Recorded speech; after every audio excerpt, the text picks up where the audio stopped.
All right, today in the life of a coach, I'm going to be meeting with two family-owned businesses. And for a family-owned business, success is succession. How do we pass these family-owned businesses on to the next generation? And we typically run into a lot of the same scenarios, and I'll give you three of them right now. One of these scenarios that we run into a lot is where the generation that founded the company has to come to grips with their own mortality and has to come to grips with they need to pass their baby on. And it's very difficult to do this. Often the next generation has been preparing, they're ready, they went to school, they've been taking over the business, they're ready to rock and roll, but mom and dad just won't really let go and they won't let them take it and own it. Sometimes they'll undermine the kids, or sometimes they just won't get out of the way and let the company move on. And it's really difficult and it's often emotional for people in that situation.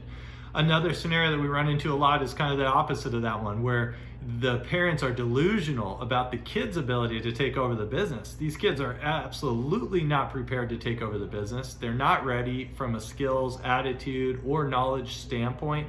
They don't have influence in the company they need to really take it over, but the parents think that their kids are ready and that they need to because it's been their lifelong dream that their kids would take over. And that lifelong dream brings us into our third scenario as well. And we see this a lot, and it's also very emotionally charged and difficult. And that's when the kids have been preparing to take over the family business, but then they become adults and they get to a spot where they're ready to take over the family business, but they've never addressed the fact that in reality, they don't actually want to take over the family business. They'd rather be doing something else. And this is really, really difficult. A lot of times the kids that are supposed to take over the family business don't want to admit that to themselves. Sometimes the parents want to kind of force the issue. Maybe they've been talking about it ever since the kid was a fetus, that someday you're going to take over the family business. And we've never addressed the fact or asked the next generation, do you want to do this?